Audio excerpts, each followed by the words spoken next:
بسم اللہ الرحمن الرحیم۔ پارہ نمبر 25۔ اللہ سبحانہ تعالیٰ حق بات بولنے کی توفیق دے اور ہمیں اس پر عمل کرنے کی توفیق عطا فرمائے۔ الیہ یرد علم الساعۃ وما تخرج من ثمرات من اکمامها وما تحمل من انثى ولا تضع الا بعلمه ويوم يناديهم أين شركائي قالوا آذناك ما منا من شہید۔ اس ساعت قیامت کی گھڑی کا علم اللہ ہی کو معلوم ہے۔ وہی ان سارے پھلوں کو جانتا ہے جو اپنے شگوفوں سے نکلتے ہیں۔ اسی کو معلوم ہے کہ کون سی مادہ حاملہ ہوئی اور کس نے بچہ جنا ہے۔ پھر جس روز وہ ان لوگوں کو پکارے گا، کہاں ہیں میرے وہ شریک؟ وہ کہیں گے، ہم عرض کر چکے ہیں، آج ہم سے کوئی اس کی گواہی دینے والا نہیں ہے۔ اس وقت وہ سارے معبود ان سے گم ہو جائیں گے جنہیں یہ اس سے پہلے پکارتے تھے، اور یہ لوگ سمجھ لیں گے کہ ان کے لیے اب کوئی جائے پناہ نہیں ہے۔ کب؟ قیامت والے دن۔ نبی صلی اللہ علیہ وسلم کہیں تشریف لے جا رہے تھے۔ راستے میں کسی شخص نے زور سے پکارا، یا محمد صلی اللہ علیہ وسلم، قیامت کب آئے گی؟ آپ صلی اللہ علیہ وسلم نے فرمایا، تجھ پر افسوس ہے، کیا تو نے اس کے لیے کچھ تیاری کی ہے؟ انسان کبھی بھلائی کی دعا مانگتے نہیں تھکتا، یعنی کہ دنیا کی چیزیں، دنیا کی خواہشات مانگتے ہوئے اللہ سبحانہ تعالیٰ سے تھکتا نہیں ہے، اور جب کوئی آفت اس پر آ جاتی ہے تو مایوس و دل شکستہ ہو جاتا ہے، مگر جوں ہی کے سخت وقت گزر جانے کے بعد ہم اسے اپنی رحمت کا مزہ چکھاتے ہیں، یہ کہتا ہے کہ میں اسی کا مستحق ہوں، میں نہیں سمجھتا کہ قیامت کبھی آئے گی، لیکن اگر واقعہ میں اپنے رب کی طرف پلٹایا گیا تو وہاں بھی مزے کروں گا۔ حالانکہ کفر کرنے والوں کو لازماً ہم بتا کر رہیں گے کہ وہ کیا کر کے آئے ہیں، اور انہیں ہم بڑے گندے عذاب کا مزہ چکھائیں گے۔ تو اللہم اجرنا من النار۔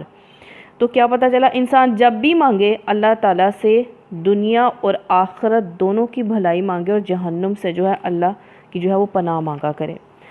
اور انسان کو جب ہم نعمت دیتے ہیں، کون؟ اللہ سبحانہ تعالیٰ فرماتے ہیں، وہ منہ پھیرتا ہے، اکڑ جاتا ہے، جب اسے کوئی آفت چھو جاتی ہے تو لمبی چوڑی دعائیں کرنے لگتا ہے۔ نبی صلی اللہ علیہ وسلم نے فرمایا، اگر آدمی کو وادی بھر سونا مل جائے تب بھی وہ دوسری وادی کی خواہش کرے گا، اور دوسری مل جائے تو تیسری کی خواہش کرے گا۔ بات یہ ہے کہ انسان کا پیٹ جو ہے قبر کی مٹی ہی بھرتی ہے، یعنی کہ انسان کی اتنی خواہشات ہیں کہ ایک خواہش پوری ہو تو وہ کہتا ہے دوسری ہو، دوسری پوری ہو تو انسان کہتا ہے کہ تیسری ہو۔ اے نبی صلی اللہ علیہ وسلم، ان سے کہو، کبھی تم نے یہ بھی سوچا کہ اگر واقعی یہ قرآن خدا ہی کی طرف سے ہوا اور تم اس کا انکار کرتے رہو تو اس شخص سے بڑھ کر بھٹکا ہوا اور کون ہوگا جو اس کی مخالفت میں دور تک نکل گیا ہو؟ عنقریب ہم ان کو اپنی نشانیاں آفاق میں دکھائیں گے، یعنی کہ بعض کہتے ہیں آفاق سے مراد مشرق و مغرب، اور بعض کہتے ہیں سورج، چاند، ستارے دکھائیں گے، اور ان کے اپنے نفس بھی، یہاں تک کہ ان پر بات کھل جائے گی۔ یہ قرآن واقعی برحق ہے، کیا یہ بات کافی نہیں ہے کہ تیرا رب ہر چیز کا شاہد ہے؟ آگاہ رکھو، یہ لوگ اپنے رب کی ملاقات میں شک کرتے ہیں، سن رکھو وہ ہر چیز پر محیط ہے۔ سورہ شورا میں نے مشورہ کرنا۔ اللہ کے نام سے جو بے انتہا مہربان اور رحم فرمانے والا ہے۔ حامیم عین سین قاف۔ اسی طرح اللہ غالب و حکیم آپ کی طرف اور آپ سے پہلے گزرے ہوئے رسولوں کی طرف وحی کرتا ہے۔ آسمان اور زمین میں جو کچھ بھی ہے اسی کا ہے، وہ برتر اور عظیم ہے۔ قریب ہے کہ آسمان اوپر سے پھٹ پڑے، یعنی کہ اللہ سبحانہ تعالیٰ کی عظمت اور جلال کی وجہ سے، اور اس بات پر کہ لوگ اللہ سبحانہ تعالیٰ کے ساتھ شریک ٹھہراتے ہیں، اس بات پر بھی فرشتے اپنے رب کی حمد کے ساتھ تسبیح کر رہے ہیں، اور زمین والوں کے حق میں درگزر کی درخواستیں کیے جاتے ہیں۔ آگاہ رہو، حقیقت میں اللہ غفور الرحیم ہی ہے۔ جن لوگوں نے اس کو چھوڑ کر اپنے کوئی دوسرے سرپرست بنا رکھے ہیں، اللہ ہی ان پر نگران ہے، اور آپ صلی اللہ علیہ وسلم پر ذمہ داری ہے کہ آپ پیغام پہنچا دیں۔ ہاں اسی طرح نبی صلی اللہ علیہ وسلم کہ آپ کا کام ہے صرف پیغام پہنچانا۔ ہاں اسی طرح نبی صلی اللہ علیہ وسلم، یہ قرآن عربی ہم نے آپ کی طرف وحی کیا ہے تاکہ آپ بستیوں کے مرکز شہر مکہ اور اس کے گرد و بیش رہنے والوں کو خبردار کر دو، جمع ہونے کے دن سے ڈرا دو جس کے آنے میں کوئی شک نہیں ہے۔ ایک گروہ کو جنت میں جانا ہے اور دوسرے گروہ کو دوزخ میں۔ تو اللہم انا نسألک جنت الفردوس اور اللہم اجرنا من النار۔ اگر اللہ چاہتا تو ان سب کو ایک ہی امت بنا دیتا، یعنی کہ سارے اہل ایمان ہوتے، کوئی بھی شرک نہ کرتا، لیکن آزمائش پھر نہ تھی نا۔ ہم دنیا میں تو ہیں، آزمائش کے لیے آئے ہیں، اختیار دیا گیا اور پھر اللہ نے دو راستے دکھا دیا، رحمت کا اور اللہ تعالیٰ نے بتایا زحمت کا۔ زحمت کہاں ہوگی؟ جہنم کے راستے میں، اللہ کی نافرمانی کے راستے میں، اور اختیار ہمیں دے دیا راستہ دکھا کر کہ رحمت یا زحمت والا راستہ جو ہے وہ تم چن لو۔ اگر اللہ چاہتا تو ان سب کو ایک ہی امت بنا دیتا، مگر وہ جسے چاہتا ہے اپنی رحمت میں داخل کرتا ہے، اور ظالموں کا نہ کوئی ولی ہے نہ مددگار۔ تو یہاں پہ کیوں بتایا جا رہا ہے؟ جسے چاہتا ہے، جو اللہ کی طرف آنا چاہتا ہے، اللہ پھر اسے اپنی رحمت کا راستہ دکھاتا ہے۔ کیا یہ ایسے نادان ہیں؟ انہوں نے اسے چھوڑ کر دوسرے ولی بنا رکھے ہیں۔ ولی تو اللہ ہی ہے، وہی مردوں کو زندہ کرتا ہے، وہ ہر چیز پر قادر ہے۔ تمہارے درمیان جس معاملے میں اختلاف ہوا، یعنی کہ دین کے معاملے میں جو اختلاف ہوا، یہودیت، عیسائیت، اسلام وغیرہ کے بارے میں اختلاف ہوا، اس کا فیصلہ اللہ کا کام ہے۔ نبی صلی اللہ علیہ وسلم کو اللہ سبحانہ تعالیٰ فرما رہے ہیں وہی اللہ میرا رب ہے۔ اب نبی صلی اللہ علیہ وسلم فرما رہے ہیں کہ وہی اللہ میرا رب ہے، اسی پر میں نے بھروسہ کیا اور اسی کی طرف میں رجوع کرتا ہوں۔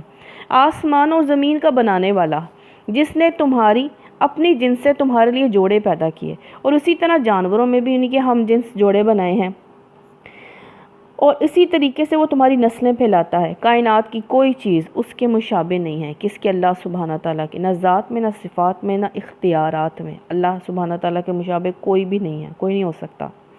وہ سب کچھ سننے اور دیکھنے والا ہے۔ آسمان اور زمین کے خزانوں کی کنجیاں اسی کے پاس ہیں، جسے چاہتا ہے کھلا رزق دیتا ہے، جسے چاہتا ہے نپا تولا دیتا ہے، اسے ہر چیز کا علم ہے۔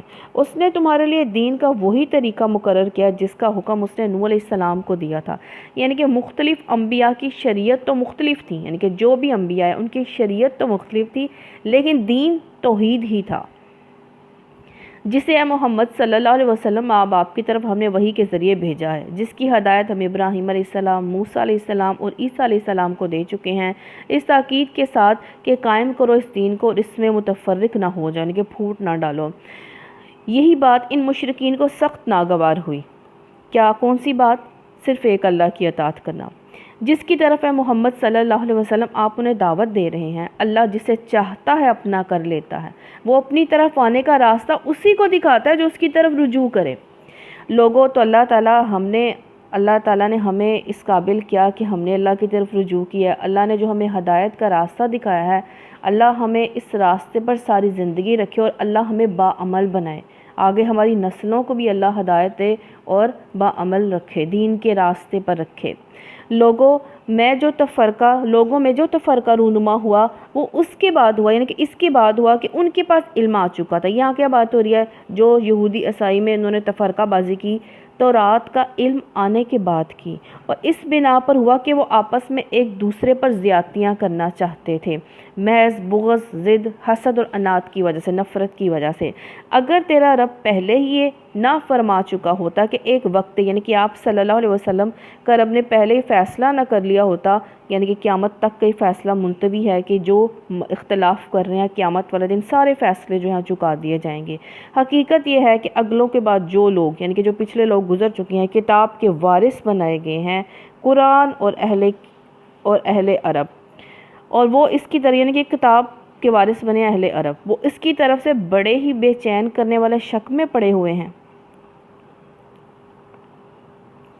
یعنی بعد کی نسلوں کو یہ اطمینان نہیں رہا کہ جو کتابیں ان کو پہنچی ہیں وہ کس حد تک اپنی صحیح صورت میں ہیں اور کس حد تک ان میں آمیزش ہو چکی ہے۔ وہ یہ بھی یقین کے ساتھ نہیں جانتے کہ ان کے انبیاء کیا تعلیم لائے تھے۔ ہر چیز ان کے ہاں شکوک اور ذہنوں میں الجھن جو ہے وہ پیدا کر رہی ہے، لیکن قرآن میں الجھن والی کوئی بات ہی نہیں ہے۔ قرآن پاک تو ہم کھولتے ہیں تو ہم سب سے پہلے ہمیں یہ کہتا ہے کہ لا ریب فیہ، اس میں شک نہیں ہے، جو اس کو پڑھے گا اس میں شک نہیں کرے گا، جو شک کرے گا وہ اس سے کچھ سیکھ نہیں سکتا۔ چنانچہ یہ حالت پیدا ہو چکی ہے، اس لیے محمد صلی اللہ علیہ وسلم آپ اسی دین کی طرف دعوت دو جس طرف آپ کو حکم دیا گیا، اسی پر مضبوطی کے ساتھ قائم ہو جاؤ اور ان لوگوں کی خواہشات کی پیروی نہ کریں۔ ان سے کہہ دو کہ اللہ نے جو کتاب بھی نازل کی ہے میں اس پر ایمان لایا، مجھے حکم دیا گیا ہے کہ میں تمہارے درمیان انصاف کروں، اللہ ہی ہمارا رب بھی ہے اور تمہارا رب بھی۔ اب یہاں پہ بتایا جا رہا ہے کہ جو اللہ کے راستے پر چلے وہ دوسروں کی خواہشات کو نہ دیکھے، وہ یہ دیکھے کہ اللہ سبحانہ تعالیٰ کیا کہہ رہے ہیں۔ ہمیں اللہ پر ایمان لانا ہے، ہم نے لوگوں کی باتوں پر نہیں عمل کرنا۔ مجھے حکم دیا گیا کہ میں تمہارے درمیان انصاف کروں، اللہ ہی ہمارا رب بھی ہے تمہارا رب بھی، ہمارے اعمال ہمارے لیے ہیں، تمہارے اعمال تمہارے لیے ہیں، ہمارے اور تمہارے درمیان کوئی جھگڑا نہیں ہے۔ یعنی معقول دلائل سے بات سمجھانے کا جو حق تھا وہ ہم نے ادا کر دیا۔ اب خواہ مخواہ تو میں کرنے سے کیا حاصل، تم اگر جھگڑا کرو تو ہم تم سے جھگڑنے کے لیے تیار نہیں ہیں۔ یعنی کہ اب ہم نہیں جھگڑا کر رہے، ہم نے تو اللہ کا پیغام آپ کو پہنچا دیا، یعنی کہ آپ صلی اللہ علیہ وسلم نے لوگوں تم تک پیغام پہنچا دیا ہے، اب جھگڑنا کی کوئی ضرورت نہیں ہے۔ اب پھر بھی تم سننے کے بعد بھی جو ہے وہی کرتے جا رہے ہو جو تمہیں کرنا ہے، تو پھر تمہارے اعمال تمہارے لیے، ہمارے اعمال ہمارے لیے ہیں۔ اب جھگڑا نہیں ہے، اللہ ایک روز ہم سب کو جمع کرے گا اور اسی کی طرف ہم سب کو جانا ہے۔ اللہ کی دعوت پر لبیک کہے جانے کے بعد جو لوگ لبیک کہنے والوں سے اللہ کے معاملے میں جھگڑا کرتے ہیں، یعنی کہ مشرکین جو مسلمان ہو گئے ان سے لڑتے ہیں، ان کی حجت بازی ان کے رب کے نزدیک باطل ہے۔ جو وہ دلائل دیتے ہیں قرآن کے بارے میں وہ ساری باطل ہیں، مٹ کے رہنے والی ہیں، ان پر اس کا غضب ہے، ان کے لیے سخت عذاب ہے۔ وہ اللہ ہے جس نے حق کے ساتھ یہ کتاب اور میزان نازل کی ہے، عدل و انصاف کرنے والی جو ہے کتاب۔ میزان سے مراد اللہ کی شریعت ہے جو ترازو کی طرح تول کر صحیح اور غلط، حق اور باطل، ظلم اور عدل اور راستی اور نا راستی کا فرق واضح کر دیتی ہے، راستی سچائی اور جھوٹ کا۔ اور تمہیں کیا خبر شاید کہ فیصلے کی گھڑی قریب ہی آ لگی ہو، جو لوگ اس کے آنے پر ایمان نہیں رکھتے وہ تو اس کے لیے جلدی مچاتے ہیں، مگر جو اس پر ایمان رکھتے ہیں وہ اس سے ڈرتے ہیں اور جانتے ہیں کہ یقیناً وہ آنے والی ہے۔ خوب سن لو، جو لوگ اس گھڑی کے آنے میں شک ڈالنے والی بحثیں کرتے ہیں وہ گمراہی میں بہت دور نکل گئے ہیں۔ اللہ اپنے بندوں پر بہت مہربان ہے، جسے جو کچھ چاہتا ہے دیتا ہے، اور وہ بڑی قوت والا اور زبردست ہے۔ جو کوئی آخرت کی کھیتی چاہتا ہے اس کی کھیتی کو ہم بڑھاتے ہیں، اور جو دنیا کی چاہتا ہے اسے دنیا میں ہی دے دیتے ہیں، مگر آخرت میں اس کا کوئی حصہ نہیں ہے۔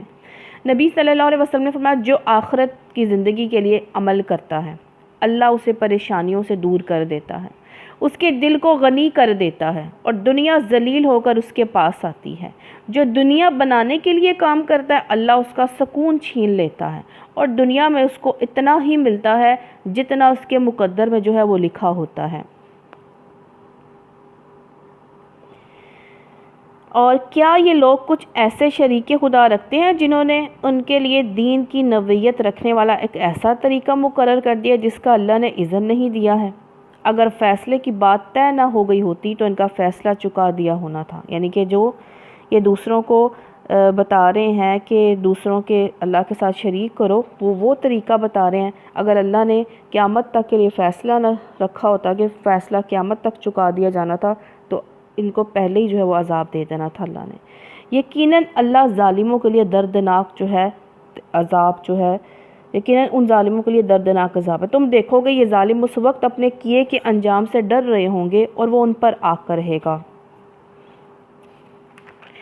بخلاف اس کے لوگ جو ایمان لائے، جنہوں نے نیک عمل کیے، وہ جنت کے گلستانوں میں ہوں گے، جو کچھ بھی وہ چاہیں گے اپنے رب کے ہاں پائیں گے، یہی بڑا فضل ہے۔ تو اللہم انا نسألک جنت الفردوس، آمین۔ یہ ہے وہ چیز جس کی خوشخبری اللہ اپنے ان بندوں کو دیتا ہے جنہوں نے مان لیا، نیک عمل کیے۔ اے نبی صلی اللہ علیہ وسلم ان لوگوں سے کہہ دو کہ میں اس کام پر تم سے کسی عذر کا طالب تو نہیں ہوں، البتہ قرابت کی محبت ضرور چاہتا ہوں، یعنی کہ میرا تمہارا رشتہ داری کا رشتہ ہے۔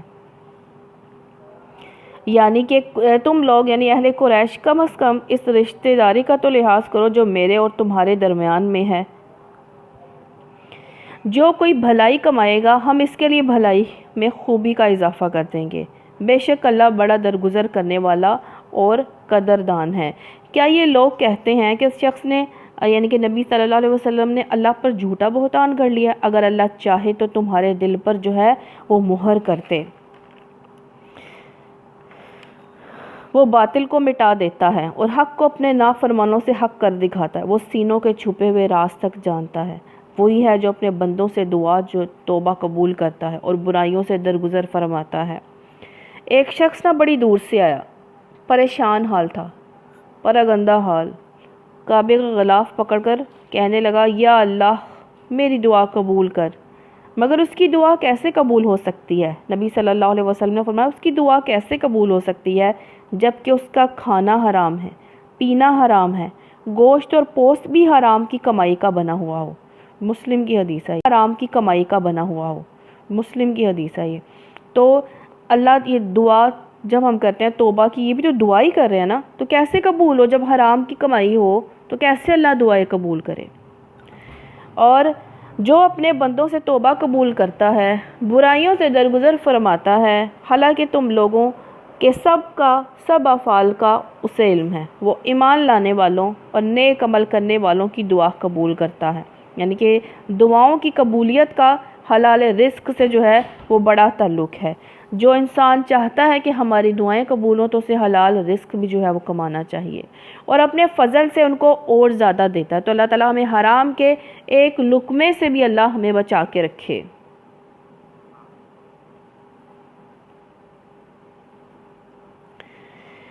رہے انکار کرنے والے تو ان کی سزا سخت ہے۔ اگر اللہ اپنے سب بندوں کو کھلا رزق دے دیتا تو وہ زمین میں سرکشی کا طوفان برپا کر دیتے، مگر وہ ایک حساب سے جتنا چاہتا ہے نازل کرتا ہے۔ یقیناً وہ اپنے بندوں سے باخبر ہے اور ان پر نگاہ رکھتا ہے۔ وہی ہے جو لوگوں کے مایوس ہو جانے کے بعد مینہ برساتا ہے اور اپنی رحمت پھیلا دیتا ہے۔ جب انسان اپنی زندگی سے غموں سے مایوس ہونے لگتا ہے، کوئی بھی پریشانی سے مایوس ہونے لگتا ہے، تو اللہ تعالیٰ اپنی رحمت کی بارش جو ہے وہ برسا دیتا ہے۔ وہی قابل تعریف ولی ہے۔ کون؟ اللہ سبحانہ و تعالیٰ۔ اس کی نشانیوں میں سے ہے یہ زمین اور آسمانوں کی پیدائش، یہ جاندار مخلوقات جو اس نے دونوں جگہ پھیلا رکھی ہے، وہ جب چاہے انہیں اکٹھا کر سکتا ہے۔ تم لوگوں پر جو مصیبت بھی آئی ہے تمہارے اپنے ہاتھوں کی کمائی سے آئی ہے۔ اہل مکہ پر جو قحط آیا تھا، یہ اس کی بات ہو رہی ہے۔ بہت سے قصوروں سے وہ ویسے ہی درگزر کر جاتا ہے۔ تم زمین میں اپنے خدا کو عاجز کر دینے والے نہیں، اللہ کے مقابلے میں تم کوئی حامی اور ناصر نہیں رکھتے۔ اس کی نشانیوں میں سے ہے یہ جہاز جو سمندر میں پہاڑوں کی طرح نظر آتے ہیں۔ اللہ جب چاہے ہوا کو ساکن کر دے اور یہ سمندر کی پیٹھ پر کھڑے کے کھڑے رہ جائیں۔ اس میں بڑی نشانیاں ہر اس شخص کے لیے جو کمال درجہ صبر و شکر کرنے والا ہو۔ یہ ان پر سوار ہونے والوں کے بہت سے گناہ سے درگزر کرتے ہوئے ان کے چند ہی کرتوتوں کی پاداش میں ڈبو دے۔ اس وقت ہماری آیات میں جھگڑا کرنے والوں کو پتہ چل جائے کہ ان کے لیے کوئی جائے پناہ نہیں ہے۔ جو کچھ بھی تم لوگوں کو دیا گیا ہے وہ محض دنیا کی چند روزہ زندگی کا سر و سامان ہے، اور جو کچھ اللہ کے ہاں ہے وہ بہتر بھی ہے اور پائیدار بھی ہے۔ وہ لوگوں کے لیے ہے جو ایمان لائے ہیں اور اپنے رب پر بھروسہ کرتے ہیں، جو بڑے بڑے گناہوں اور بے حیائی کے کاموں سے پرہیز کرتے ہیں، اور اگر غصہ آ جائے تو درگزر کرتے ہیں، یعنی کہ اپنے غصے پر کنٹرول کرتے ہیں۔ نبی صلی اللہ علیہ وسلم کے پاس ایک شخص آیا، اس نے عرض کی کہ مجھے نصیحت فرمائیے۔ آپ صلی اللہ علیہ وسلم نے فرمایا غصہ مت کیا کر۔ اس نے بار بار یہ بات پوچھی کہ اور نصیحت کریں؟ آپ نے فرمایا غصہ مت کیا کر۔ نبی صلی اللہ علیہ وسلم نے فرمایا اللہ سبحانہ تعالیٰ کے نزدیک کوئی گھونٹ اجر کے لحاظ سے غصے کے گھونٹ سے زیادہ عظمت والا نہیں ہے، جسے بندہ اللہ کی خوشنودی کی خاطر جو ہے وہ پی جاتا ہے۔ اگر غصہ آ جائے تو وہ درگزر کرتے ہیں۔ جو اپنے رب کا حکم مانتے ہیں، نماز قائم کرتے ہیں، اپنے معاملات میں آپس کے مشورے سے چلاتے ہیں، یعنی کہ آپس میں شوہر بیوی بچوں سے بھی جو ہے مشورہ کرنا چاہیے۔ کوئی بھی مثلا اگر گھر خرید رہے ہیں، کہیں جانا ہے، اس سے اتحاد پیدا ہوتا ہے، محبت پیدا ہوتی ہے۔ ہم نے جو کچھ بھی رزق انہیں دیا ہے اس میں سے خرچ کرتے ہیں۔ جب ان پر زیادتی کی جاتی ہے تو اس کا مقابلہ کرتے ہیں۔ برائی کا بدلہ ویسے ہی برائی ہے، مگر پھر جو کوئی معاف کر دے، اللہ سبحانہ تعالیٰ نے فرمایا بدلہ لے سکتے ہو لیکن معاف کرنا اللہ کو بے حد پسند ہے۔ نبی صلی اللہ علیہ وسلم نے فرمایا اللہ معاف کرنے والا ہے اور معافی کو پسند فرماتا ہے، یعنی کہ جو معاف کرے ان لوگوں کو پسند فرماتا ہے، اور اصلاح کرے اس کا اجر اللہ کے ذمہ ہے۔ اللہ ظالموں کو پسند نہیں کرتا۔ جو لوگ ظلم ہونے کے بعد بدلہ لیں ان کا ملامت نہیں کی جا سکتی۔ ملامت کے مستحق تو وہ ہیں جو دوسروں پر ظلم کرتے ہیں اور زمین میں ناحق زیادتیاں کرتے ہیں، ایسے لوگوں کے لیے دردناک عذاب ہے۔ البتہ جو شخص صبر سے کام لیں، درگزر کریں، تو یہ بڑی اولو العزمی کے کام ہیں۔ مومن ظلم کرنے والا نہیں ہوتا، مومن تانے دینے والا نہیں ہوتا، مومن بد کلام نہیں ہوتا، مومن فحش گوئی کرنے والا نہیں ہوتا، مومن بد اخلاق نہیں ہوتا ہے۔ جس کو اللہ ہی گمراہی میں پھینک دے اس کا کوئی سنبھالنے والا اللہ کے بعد نہیں ہے۔ تم دیکھو گے یہ ظالم جب عذاب دیکھیں گے تو کہیں گے اب پلٹنے کی کوئی سبیل ہے، کوئی راستہ ہے جب ہم پلٹ جائیں دنیا میں اور اچھے عمل کریں؟ تو تم دیکھو گے یہ جہنم کے سامنے جب لائے جائیں گے تو ذلت کے مارے جھکے جا رہے ہوں گے اور اس کو نظر بچا بچا کر اکھیوں سے دیکھیں گے۔ اس وقت وہ لوگ جو ایمان لائے تھے کہیں گے واقعی اصل ضیاءکار وہی ہیں جنہوں نے آج قیامت کے دن اپنے آپ کو اور اپنے متعلقین کو خسارے میں ڈال دیا ہے۔ خبردار رہو، ظالم لوگ مستقل عذاب میں ہوں گے اور ان کے کوئی حامی و سرپرست نہ ہوں گے جو اللہ کے مقابلے میں ان کی مدد کو آئیں۔ جس سے اللہ گمراہی میں پھینک دے اس کے لیے بچاؤ کا کوئی راستہ نہیں ہے۔ مان لو اپنے رب کی بات قبل اس کے کہ وہ دن آئے جس کے ٹلنے کی کوئی صورت اللہ کی طرف سے نہیں ہے۔ اس دن تمہارے لیے کوئی جائے پناہ نہ ہوگی، نہ کوئی تمہارے حال کو بدلنے کی کوشش کرنے والا ہوگا۔ یعنی کہ جہاں چھپنا چاہو گے نہیں چھپ سکو گے، کوئی احتجاج، کوئی اظہار ناراضگی نہ کر سکو گے، کیونکہ اللہ تعالیٰ نے اپنا پیغام پہنچا دیا تھا۔ اب کوئی بچانے والا بچا بھی نہ سکے گا۔ اب اگر یہ لوگ منہ موڑتے ہیں تو اے نبی صلی اللہ علیہ وسلم ہم نے آپ کو ان کے پر نگہبان بنا کر تو نہیں بھیجا، کہ آپ کا کام یہ نہیں ہے کہ آپ زبردستی جو ہے ان کو ہدایت پر لیں، آپ کا کام ہے صرف پیغام پہنچانا، آگے عمل کرنا ان کا کام ہے۔ انسان کا حال یہ ہے کہ جب ہم اسے اپنی رحمت کا مزہ چکھاتے ہیں تو اس پر پھول جاتا ہے، غرور کرنے لگتا ہے، اور اگر اس کے اپنے ہاتھوں کا کیا دھرا کسی مصیبت کی شکل میں اس پر الٹ پڑتا ہے تو سخت ناشکرہ بن جاتا ہے۔ اللہ زمین اور آسمانوں کی بادشاہی کا مالک ہے، جو کچھ چاہتا ہے پیدا کرتا ہے، جسے چاہتا ہے لڑکیاں دیتا ہے، جسے چاہتا ہے لڑکے دیتا ہے، جسے چاہتا ہے لڑکے اور لڑکیاں ملا جلا کر دیتا ہے، جسے چاہتا ہے بانجھ کر دیتا ہے۔ وہ سب کچھ جانتا اور ہر چیز پر قادر ہے۔ کسی بشر کا یہ مقام نہیں ہے کہ اللہ اسے روبرو بات کرے، اس کی بات تو یا تو وحی اشارے کے طور پر ہوتی ہے، یا وحی سے مراد ہے القاء، الہام۔ القاء ہوتی ہے بات دل میں ڈالنا، الہام دل میں کوئی بات ڈال دینا یا خواب میں کچھ دکھا دینا، جیسے حضرت ابراہیم علیہ السلام اور حضرت یوسف علیہ السلام کو دکھایا گیا تھا، یا پردے کے پیچھے سے، یا پھر کوئی پیغام بر فرشتہ بھیجتا ہے۔ پردے سے پیچھے سے کس سے بات کی تھی؟ حضرت موسیٰ علیہ السلام سے۔ اور فرشتے کون آئے تھے؟ جبریل علیہ السلام جو وہی لے کر آتے تھے، اور وہ اس کے حکم سے جو کچھ وہ چاہتا ہے وہی کرتا ہے، وہ برتر اور حکیم ہے۔ اور اسی طرح نبی صلی اللہ علیہ وسلم ہم نے اپنے حکم سے ایک روح، یعنی کہ قرآن پاک، یہاں پہ روح کو کہا جا رہا ہے، آپ کی طرف وحی کی ہے۔ آپ اس سے پہلے قرآن کیا تھا آپ کو معلوم نہیں تھا، کیونکہ اللہ تعالیٰ بھیجتے تو معلوم ہوتا نا۔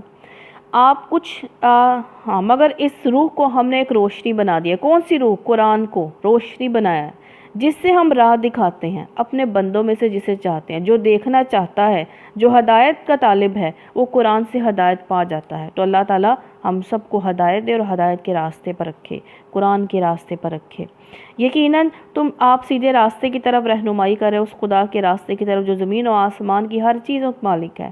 خبردار ہو، سارے معاملات اللہ ہی کی طرف جو ہے رجوع کرتے ہیں۔ قرآن سے دلوں کو زندگی حاصل ہوتی ہے، اور جیسے روح میں انسانی زندگی کا راز ہے، تو روح کا سکون ہی قرآن ہے۔ اگر ہم روح کو اپنا سکون نہ دیں، یعنی کہ قرآن کے ذریعے اس کو سکون نہ دیں، تو روح بے چین رہتی ہے۔ سورہ زخرف، معنی سونا گولڈ۔ اللہ کے نام سے جو بے انتہا مہربان و رحم فرمانے والا ہے۔ حامیم، قسم ہے اس واضح کتاب کی، ہمیں اسے عربی زبان کا قرآن بنایا ہے تاکہ آپ لوگ اسے سمجھو۔ در حقیقت یہ ام الکتاب ہے، ام الکتاب میں لوح محفوظ ثبت ہے ہمارے پاس۔ ام الکتاب ہے اصل کتاب، یعنی وہ کتاب جس سے تمام انبیاء علیہم السلام پر نازل ہونے والی کتابیں ماخوذ ہیں۔ اسی کے لیے سورہ بروج میں لوح محفوظ کے الفاظ استعمال کیے گئے، یعنی ایسی لوح جس کا لکھا مٹ نہیں سکتا ہے اور ہر قسم کی درا اندازی سے محفوظ ہے۔ ثبت ہے ہمارے ہاں بڑی بلند و مرتبہ اور حکمت سے لبریز کتاب۔ اب کیا ہم تم سے بیزار ہو کر یہ درس نصیحت تمہارے ہاں بھیجنا چھوڑ دیں؟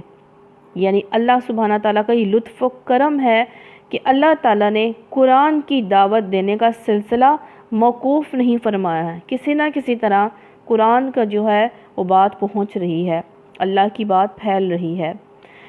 تو یہاں پہ اللہ تعالیٰ مشرکین سے کہہ رہے ہیں کہ اب ہم تم سے بیزار ہو کر درس نصیحت تمہارے یہاں بھیجنا چھوڑ دیں، صرف اس لیے کہ تم حد سے گزرے ہوئے ہو۔ پہلے گزرے ہوئی قوموں میں بھی بارہا ہم نے نبی بھیجے ہیں، کبھی ایسا نہیں ہوا کہ کوئی نبی ان کے ہاں آیا انہوں نے ان کا مذاق نہ اڑایا ہو۔ پھر جو لوگ ان سے بدر جہاں زیادہ طاقتور تھے انہیں ہم نے ہلاک کر دیا۔ پچھلی قوموں کی مثالیں گزر چکی ہیں۔ اگر تم ان لوگوں سے پوچھو کہ زمین اور آسمانوں کو کس نے پیدا کیا ہے تو یہ خود کہیں گے انہیں اسی زبردست علیم ہستی نے پیدا کیا ہے، وہی نا جس نے تمہارے لیے زمین کو گہوارہ بنایا، اس میں تمہارے خاطر راستے بنا دیے تاکہ تم یعنی کہ پہاڑوں کے بیچ بھی درے، پھر کوہستانی اور میدانی علاقوں میں دریا اور قدرتی راستے جو اللہ نے زمین کی پشت پر جو بنا دیے ہیں، کس کے لیے؟ انسان کے لیے بنائے ہیں تاکہ تم اپنی منزل مقصود کی راہ پا سکو۔ جس نے خاص مقدار میں آسمان سے پانی اتارا اور اس کے ذریعے سے مردہ زمین کو جلا اٹھایا، جلا زندہ کر دیا، اسی طرح ایک یعنی کہ وہ سرسبز و شاداب ہوگی، اسی طرح ایک روز تم زمین سے برآمد کیے جاؤ گے، مرنے کے بعد اٹھائے جاؤ گے۔ وہی جس نے یہ تمام جوڑے پیدا کیے ہیں، جس نے تمہارے لیے کشتیوں اور جانوروں کو سواری بنایا تاکہ تم ان کی پشت پر چڑھو اور جب ان پر بیٹھو تو اپنے رب کا احسان یاد کر لیا کرو۔ جب بھی سواری پر سوار ہو تو ہم نے یہ دعا پڑھی ہے، سبحان الذی سخر لنا ھذا وما کنا لہ مقرنین وانا الی ربنا لمنقلبون۔ کہو پاک ہے وہ جس نے ہمارے لیے ان چیزوں کو مسخر کر دیا ورنہ ہم انہیں قابو میں لانے کی طاقت نہ رکھتے تھے، اور ایک روز ہمیں اپنے رب کی طرف پلٹنا ہے۔ یہ سب کچھ جانتے مانتے ہوئے بھی ان لوگوں نے اس کے بندوں میں سے بعض کو اس کا جز بنا ڈالا، یعنی کہ شریک کر ڈالا۔ حقیقت یہ ہے کہ انسان کھلا احسان فراموش ہے کہ اللہ نے اپنی مخلوق میں سے اپنے لیے بیٹیاں انتخاب کیں اور تمہیں بیٹوں سے نوازا۔ حال یہ ہے کہ جس اولاد کو یہ لوگ اس خدائے رحمان کی طرف منسوب کرتے ہیں، اس کی ولادت کا مشتہ جب خود انہی میں سے کسی کو دیا جاتا ہے نا، یعنی کہ بیٹی کی خوشخبری کا، تو ان کے منہ پر سیاہی چھا جاتی ہے، وہ غم سے بھر جاتا ہے کہ اللہ کے حصے میں وہ اولاد آئی جو زیوروں میں پالی جاتی ہے۔ یعنی کہ جو عورت جو ہوتی ہے نا، وہ پیدائشی طور پر جو ہے نا، جب اس کی تھوڑا سا شعور آتا ہے، اس کی آنکھیں کھلتی ہیں تو ان کی توجہ نا حسن افزا، جمال افزا چیزوں کی طرف ہو جاتی ہے، خوبصورتی کی طرف ہو جاتی ہے۔ یعنی کہ وہ ویسے بھی عورت جو ہے مرد سے کمزور بنائی گئی ہے۔ یہاں پہ اب یہ نہیں اللہ تعالیٰ کہہ رہے کہ عورت جو ہے وہ کمتر ہے، یہاں پہ یہ بتایا جا رہا ہے کہ تم اپنے لیے تو عورتوں کو نا کمزور سمجھتے ہو، تو فرشتوں کو کیا تم نے دیکھا ہے کہ وہ اللہ کی عورت ہی بنی ہوئی ہے؟ بحث و حجت میں اپنا مدعا پوری طرح واضح بھی نہیں کر سکتی کون عورتیں؟ انہوں نے فرشتوں کو جو خدائے رحمان کے خاص بندے ہیں عورتیں قرار دے لیا۔ کیا ان کے جسم کی ساخت انہوں نے دیکھی ہے؟ ان کی گواہی لکھ لی جائے گی اور انہیں اس کی جواب دہی کرنی ہوگی۔ کب؟ قیامت میں۔ جو کہتے ہیں کہ فرشتے عورتیں ہیں، یہ کہتے ہیں اگر خدائے رحمان چاہتا تو ہم ان کی عبادت نہ کریں، تو ہم کبھی ان کو نہ پوچھتے۔ یہ اپنی گمراہی پر تقدیر سے یہ کیا کہہ رہے ہیں کہ اپنی طرف سے باتیں کہہ رہے ہیں کہ قرآن سے پہلے، یعنی کہ اگر یہ نہ لکھا تو ہم نہ کرتے۔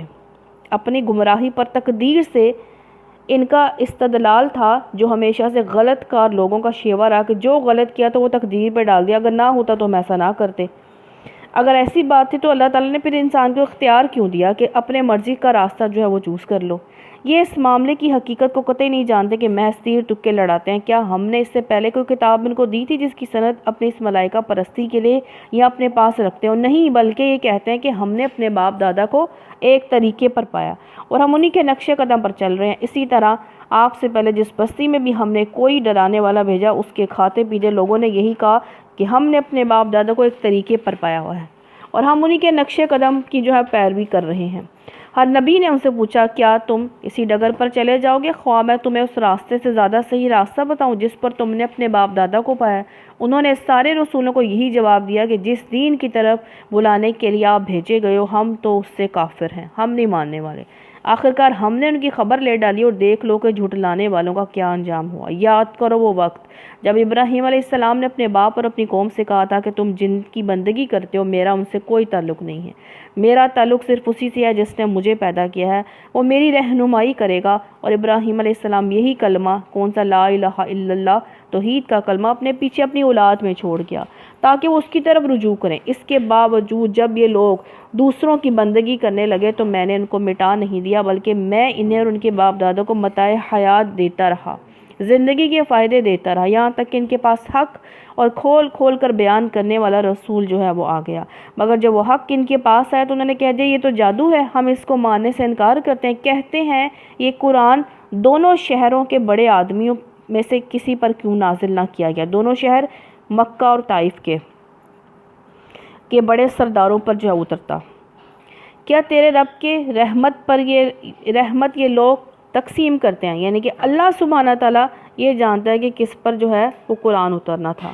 دنیا کی زندگی میں ان کی گزر بسر کے ذرائع تو ہم نے ان کے درمیان تقسیم کیا، اور ان میں سے کچھ لوگوں کو کچھ دوسرے لوگوں پر ہم نے بدر جہاں فوقیت دی ہے تاکہ یہ ایک دوسرے سے خدمت لیں، اور تیرے رب کی رحمت یعنی نبوت اس دولت سے زیادہ قیمتی ہے جو یہ لوگ سمیٹ رہے ہیں۔ اگر یہ اندیشہ نہ ہوتا کہ سارے لوگ ایک طریقے کے ہو جائیں گے تو ہم خدائے رحمان سے کفر کرنے والوں کے گھروں کی چھتیں، ان کی سیڑھیاں جن سے وہ اپنے بالا خانوں پر چڑھتے ہیں، ان کے دروازے اور ان کے تخت جن پر وہ تکیے لگا کر بیٹھتے ہیں، سب سونے چاندی کے بنا دیتے۔ یہ تو محض حیات دنیا کی متاع ہے، اور آخرت تیرے رب کے ہاں صرف متقین کے لیے ہے۔ نبی صلی اللہ علیہ وسلم نے فرمایا کہ اگر دنیا کی اللہ کے ہاں حیثیت بھی ہوتی جتنی کہ ایک مچھر کے پر کی ہوتی ہے تو اللہ تعالیٰ کافر کو اس دنیا سے ایک گھونٹ بھی پینے نہ دیتا۔ جو شخص اللہ کے ذکر سے، رحمان کے ذکر سے غفلت برتتا ہے، اللہ سبحانہ تعالیٰ فرماتے ہیں ہم اس پر ایک شیطان مسلط کر دیتے ہیں اور وہ اس کا رفیق دوست بن جاتا ہے۔ یہ شیاطین ایسے لوگوں کو راہ راست پر آنے سے روکتے ہیں اور وہ اپنی جگہ یہ سمجھتے ہیں کہ ہم ٹھیک کیے جا رہے ہیں۔ آخرکار جب یہ شخص ہمارے ہاں پہنچے گا تو اپنے شیطان سے کہے گا کاش میرے اور تیرے درمیان مشرق اور مغرب کی دوری ہوتی، تو بدترین ساتھی نکلا۔ اس وقت ان لوگوں سے کہا جائے گا جب تم ظلم کر چکے تو یہ آج کے بعد تمہارے لیے کچھ بھی نفع مند نہیں ہے کہ تم اور تمہارے شیاطین عذاب میں مشترک ہیں۔ یعنی کہ دور تو تب ہونا تھا جب اللہ تعالیٰ سے، رسول صلی اللہ علیہ وسلم سے دور ہو رہے تھے، تب تم دور نہیں ہوئے شیطان سے۔ اب جو ہے عذاب آ گیا، اب تم کہہ رہے ہو کہ نہ یہ دور ہو جائے مجھ سے۔ اب کیا نبی صلی اللہ علیہ وسلم آپ بہروں کو سنائیں گے یا اندھوں کو، اور جو کھلی گمراہی میں پڑے ہوئے ہیں لوگوں کو راہ دکھائیں گے؟ اب تو ہمیں ان کو سزا دینی ہے، خواہ آپ کے بعد ہے یا آپ خود دیکھیں، جس کا ہم نے ان سے وعدہ کیا، ہمیں ان پر پوری قدرت حاصل ہے۔ آپ بہرحال اس کتاب کو مضبوطی سے تھامے رہو جو وحی کے ذریعے سے آپ کے پاس بھیجی گئی، یقیناً آپ سیدھے راستے پر ہو۔ حقیقت یہ ہے کہ یہ کتاب آپ کے لیے اور آپ کی قوم کے لیے ایک بہت بڑا اشرف ہے، بہت بڑا شرف ہے، عزت کا باعث ہے۔ عنقریب تم لوگوں کو اس کی جواب دہی کرنی ہوگی، یعنی اس سے بڑھ کر کسی شخص کی کوئی خوش قسمتی نہیں ہو سکتی کہ تمام انسانوں میں سے اس کو اللہ نے اپنی کتاب نازل کے لیے منتخب کرے، اور کسی قوم کے حق میں بھی اس سے بڑی خوش قسمتی کا تصور نہیں ہو سکتا کہ دنیا کی دوسری سب قوموں کو چھوڑ کر اللہ تعالیٰ اس کے یہاں اپنا نبی پیدا کرے اور اس کی زبان میں اپنی کتاب نازل کرے اور اسے دنیا میں پیغام خداوندی کا حامل بن کر اٹھنے کا موقع دے۔ اس شرف عظیم کا احساس اگر قریش اور اہل عرب کو نہیں ہے، وہ اس کی ناقدری کرنا چاہتے ہیں، تو ایک وقت آئے گا جب انہیں اس کی جواب دہی جو ہے وہ کرنی ہوگی۔ یعنی کہ نبی صلی اللہ علیہ وسلم کی ذات اور یہ قرآن ہمارے لیے شرف کا باعث ہے، عزت کا اور شان کا باعث ہے۔ ہم نے موسیٰ اور یہ ہماری خوش قسمتی ہے کہ نبی صلی اللہ علیہ وسلم ہمارے نبی اور یہ قرآن جو ہے ہمیں ملا۔ ہم نے موسیٰ علیہ السلام کو اپنی نشانیوں کے ساتھ جو ہے فرعون اور اس کے ایان سلطنت کے پاس بھیجا، اور اس نے جا کر کہا میں رب العالمین کا رسول ہوں۔ پھر جب اس نے ہماری نشانیاں ان کے سامنے پیش کی تو وہ ٹھٹے مارنے لگا۔ ٹھٹے کہتے ہیں مذاق اڑانا اور اڑا کر زور زور سے ہنسنا۔ ہم ایک پر ایک ایسی نشانی ان کو دکھاتے چلے گئے جو پہلی سے بڑھ چڑھ کر تھی۔ ہم نے ان کو عذاب میں دھر لیا، وہ اپنی روش سے باز ہے۔ ہر عذاب کے موقع پر وہ کہتے ہیں اے ساحر، اپنے رب کی طرف سے جو منصب تجھے حاصل ہے اس کی بنا پر ہمارے لیے اس سے دعا کر کہ ہم ضرور راہ راست پر آ جائیں گے۔ مگر جوں ہی کہ ہم ان پر سے عذاب ہٹا دیتے وہ اپنی بات سے پھر جاتے تھے۔ ایک روز فرعون نے اپنی قوم کے درمیان پکار کر کہا لوگوں، کیا مصر کی بادشاہی میری نہیں ہے؟ یہ نہریں میرے نیچے نہیں بہہ رہی ہیں؟ کیا تم لوگوں کو نظر نہیں آتا ہے میں بہتر ہوں یا یہ شخص جو ذلیل اور حقیر ہے؟ یہ نبی کو کہہ رہا ہے، کون؟ فرعون۔ اور اپنی بات بھی کھول کر بیان نہیں کر سکتا، یعنی کہ ان کی زبان میں تھوڑی لکنت تھی۔ کیوں نہ اس پر سونے کے کنگن اتارے گے یا فرشتوں کا ایک دستہ ان کے ساتھ آتا؟ کیوں نہیں آیا جو ہمیں آ کے بتاتا کہ یہ اللہ کے رسول ہیں اور ان کی بات مانو؟ اس نے اپنی قوم کو نا ہلکا سمجھا، یعنی کہ بیوقوف قوم تھی نا، بہلا پھسلا دیا، جو اس نے کہا قوم بھی وہی مان گئی۔ انہوں نے اس کی اطاعت کی، کس نے؟ قوم نے فرعون کی بات مان لی۔ در حقیقت وہ تھے ہی فاسق لوگ، نافرمان لوگ تھے۔ آخرکار جب انہوں نے ہمیں غضبناک کر دیا تو ہم نے ان سے انتقام لیا اور ان کو اکٹھا غرق کر دیا، بعد والوں کے لیے پیش رو اور نمونہ عبرت بنا کر رکھ دیا۔ جو ہی کہ ابن مریم علیہ السلام کی مثال دی گئی، تمہاری قوم کے لوگوں نے اس پر غل مچا دیا، شور مچانے لگے اور کہنے لگے کہ ہمارے معبود اچھے ہیں یا وہ۔ سامنے میں اس کا بحثی کے لیے لائیں، یعنی کہ بحث و مباحثے کرنے کے لیے لائیں، ان کا کوئی جو ہے مطلب مقصود نہیں ہے۔ حقیقت یہ ہے کہ یہ ہیں جھگڑالو لوگ۔ ابن مریم علیہ السلام اس کے سوا کچھ نہ تھا کہ ایک بندہ تھا جس پر ہم نے انعام کیا اور بنی اسرائیل کے لیے اسے اپنی قدرت کا ایک نمونہ بنا دیا۔ ہم چاہیں تو تم میں سے فرشتے پیدا کریں جو زمین میں تمہارے جانشین ہوں، اور وہ یعنی ابن مریم دراصل قیامت کی ایک نشانی ہے، بس تم اس میں شک نہ کرو۔ قیامت کی نشانی حضرت عیسیٰ علیہ السلام جب آئیں گے تو آپ جب آئیں گے تو قیامت بالکل ہی قربے، بالکل ہی وہ تھوڑا سا جو وقت رہ گیا ہوگا جو ہے قیامت آنے کا۔ اور میری بات مان لو، یہی سیدھا راستہ ہے، ایسا نہ ہو شیطان تم کو اس سے روک دے، وہ تمہارا کھلا دشمن ہے۔ اور جب عیسیٰ علیہ السلام کھلی نشانیاں لیے ہوئے آیا تھا تو اس نے کہا تھا میں تم لوگوں کے پاس حکمت لے کر آیا ہوں، اسی لیے آیا ہوں کہ تم پر بعض ان باتوں کی حقیقت کھول دوں جن میں تم اختلاف کر رہے ہو، لہٰذا تم اللہ سے ڈرو، میری اطاعت جو ہے کرو۔ حقیقت یہ ہے کہ اللہ میرا رب بھی ہے اور تمہارا رب بھی ہے۔ بحثیں کیا کر رہے تھے؟ نبی صلی اللہ علیہ وسلم جو ہے مکہ جو ہے یہ پوچھتے تھے کہ تم سے پہلے جو رسول ہو گزرے ہیں ان سب سے پوچھ دیکھو کیا ہم نے خدائے رحمان کے سوا کچھ دوسرے معبود بھی مقرر کیے تھے کہ ان کی بندگی کیے جائیں؟ یہ تقریر جب اہل مکہ کے سامنے ہو رہی تھی تو ایک شخص نے اعتراض کیا، کیوں صاحب عیسائی مریم علیہ السلام کے بیٹے کو خدا کا بیٹا نعوذ باللہ قرار دے کر اس کی عبادت کرتے ہیں یا نہیں؟ پھر ہمارے معبود کیا برے ہیں؟ یہ مثال پیش ہوتے ہی کفار کے مجمع سے ایک زوردار قہقہ بلند ہوا، نعرے لگنے شروع ہو گئے کہ عیسیٰ علیہ السلام صرف اللہ کے نبی تھے، ان کا پیغام جو ہے انہوں نے پہنچانا تھا۔ تو اس میں جو ہے اس کے ساتھ جو تم جو ہے وہ بحثیں مت کرو۔ پھر انہوں نے کہا کہ نبی صلی اللہ علیہ وسلم مکہ کفار سے کہتے تمہارے ساتھ بت بھی جو ہیں وہ جہنم میں جائیں گے نا؟ تو کافر کہتے ہیں کہ جو عیسیٰ علیہ السلام کو مانتے تھے، جو عزیر علیہ السلام کو مانتے تھے، کیونکہ انہوں کی امت نے بھی انہیں معبود جو ہے بنا ڈالا۔ تو اللہ تعالیٰ نے فرمایا کہ عیسیٰ وہ ایک اللہ کے نبی تھے، ان کا کام تھا صرف پیغام بنا دیا، انہوں نے ایسا کچھ نہیں کہا تھا۔ حقیقت یہ ہے کہ اللہ ہی میرا رب بھی ہے اور تمہارا بھی ہے، اسی کی تم عبادت کرو، یہی سیدھا راستہ ہے۔ مگر اس کی اس صاف تعلیم کے باوجود گروہوں نے آپس میں اختلاف کر لیا، پس تباہی ان لوگوں کے لیے جنہوں نے ظلم کیا ایک دردناک دن کے عذاب سے۔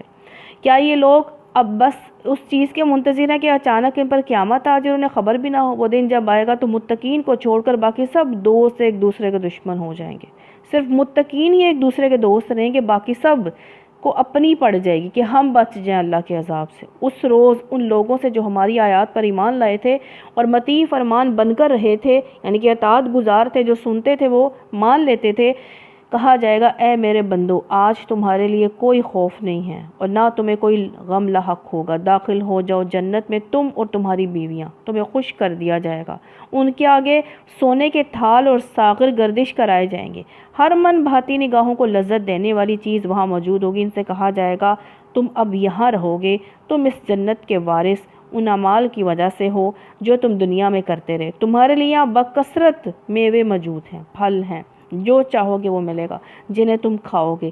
رہے تو اللہم انا نسألک جنت الفردوس۔